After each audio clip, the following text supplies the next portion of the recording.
On day 7, we cruised through the Bay of Islands' calm waters on the purpose-built dolphin and whale-watching catamaran. We cruised past the islands and looked out for dolphins, whales and other marine life. We traveled out to the Cape Brett and the majestic hole in the rock. The skipper had to navigate through the narrow space, and we admired the rock walls soaring above us. During our cruise we also stopped off at glorious Otehei Bay, on Urupukapuka Island, the largest island in the bay. We relaxed by the white sand beach and took a short walk up the hill for panoramic views across the Bay of Islands. So we are going from Otehei to the hole in the rock. It's going to be a few-hour journey and a lot of fun. Yesterday we found a pod of dolphins out there yesterday, kept us entertained for quite some time. As a matter of fact, I'm pretty sure that there was a baby dolphin being born yesterday out there. It was quite amazing. We were not expecting that, but there was a big pod and it looked like a new baby was being born. I did see it, but I didn't have an opportunity to get out my phone quick enough because I was having a chat to everybody about the dolphins. So anyway, we'll see how we go this morning. Looking very nice and inviting out there as well. Now this passage is called the Waitoria Passage, and it derives its name from the island to the left, which is the island of Waitoria. This is island number 12 on your cruise map. Wai in Māori meaning the feet of the toria bird, which is the oyster catcher. It is the black bird with the orange beak and the orange feet. Now the island itself, like most of these large islands in the bay, you're welcome to go and use it whenever you feel like, but they do have rules and regulations that you must follow. So you're not allowed to light fires on the island, so you can't go ashore and have a bonfire or a barbecue.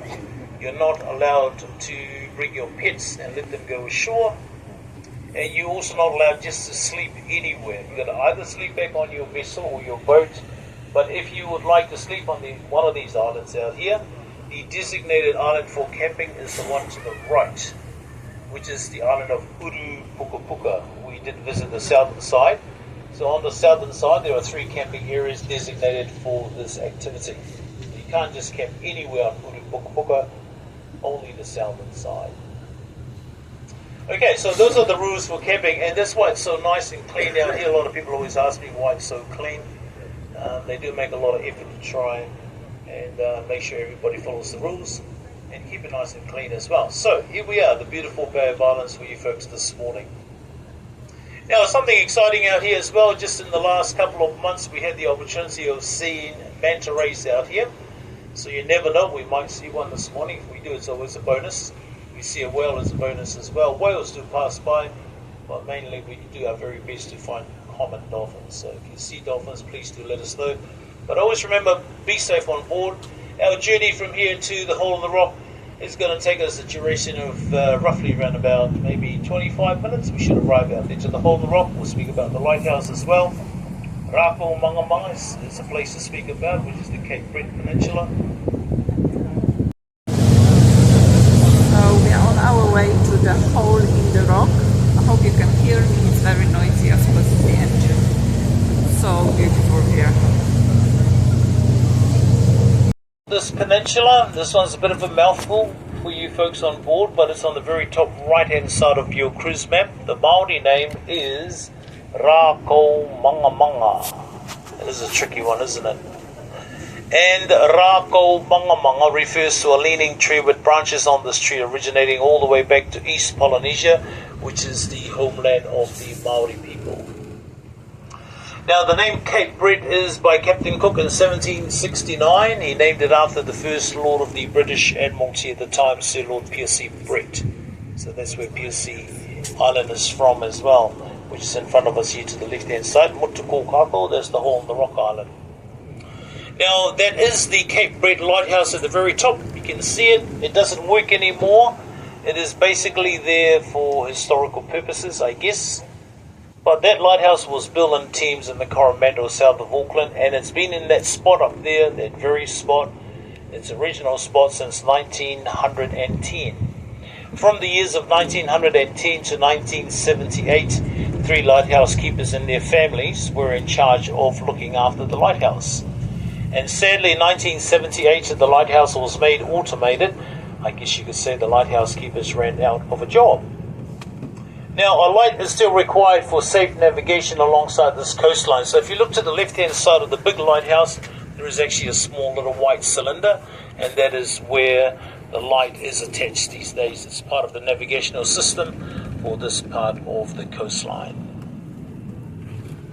Now, if you come below that, there is a house, a white house with a red roof. It's one of the original house, and it used to belong to the lighthouse keepers and their families. It has been refurbished by the Department of Conservation.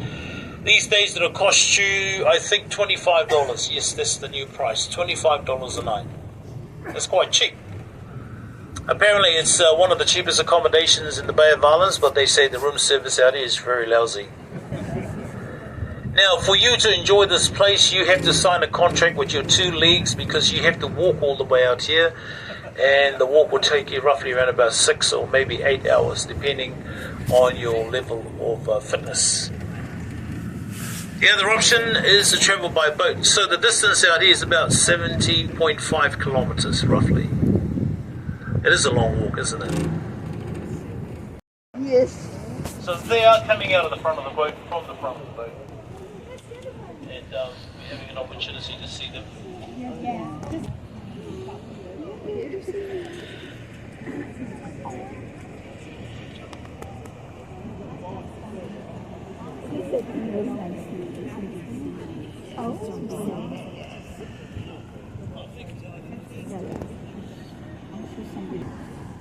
Okay, I think the dolphin's here to the right somewhere. Gabby's looking at it.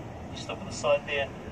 So the reason why we're not allowed to see them until after 12 o'clock is because the research was conducted about 9 years ago, roughly, and there was an indication there was not as many bottlenose dolphins around as there used to be.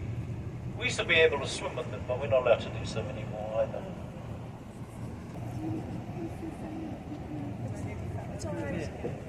Okay, there's the hole in the rock there. There's another boat on the other side, heading in the other direction. Put your hands up if you want me to drive through the hole in the rock. Hold on to it. Oh, it's there. 2 of them. 2 of them on the right, over there. Put your hands up if you're 24 people not having. They like the front of the boat. Now, when we don't go through the hole in the rock, people always say, well, do you actually go through the hole? Because we do. But we have to be safe. We have to make sure when we decide to go through that we are able to get through and get out the other side as well. Yeah, we've been having this swell just rolling around here in the bay. Oh, it's coming. Oh. Dolphins out there to the right. The island was forced to the surface by the movement of tectonic plates. After years and years of wind, rain and erosion, it has calmed this hole. Oh, it's coming out. Close and have a look at the rock. And I don't think I'll be going through this morning, folks. If that guy on that little boat there is not going to go through, I don't think I'll be able to go through. We can't go through it today. Oh no! Oh my goodness, the sea. You guys still want to go home? The dolphin is following us. Okay, the dolphins are there. They're just swimming around the boat. There's 2 of them. I think it's going to be our attraction, just seeing the dolphin. No, the lady says I don't want to go through that hole on the rock. No, this is...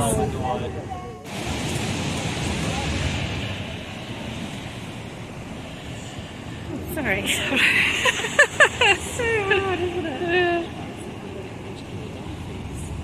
Okay, we just turn around so everybody gets to look. Oh, we're quite close to the rocks.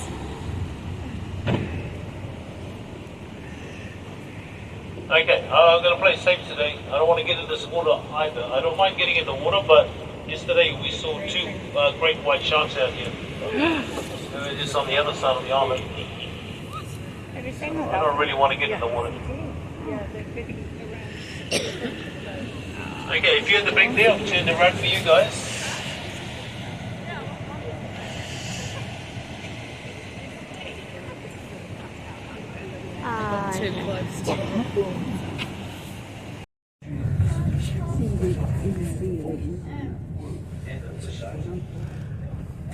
So there is a lot of fish in front of us, that's why the seagulls are there.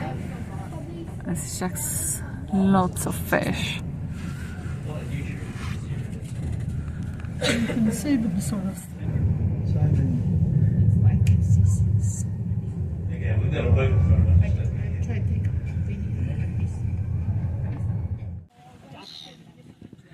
So we are on this idyllic island called Urupukapuka. Everything in New Zealand is in English and Maori, because Maoris want to be recognized as the first settlers on the islands. And yeah, we're just having a break and we are waiting for our boat to come back and get us back to Paihia. From Paihia we are taking a coach and we are going back to Auckland, which I think will take another 4 hours. Okay, is everybody happy now?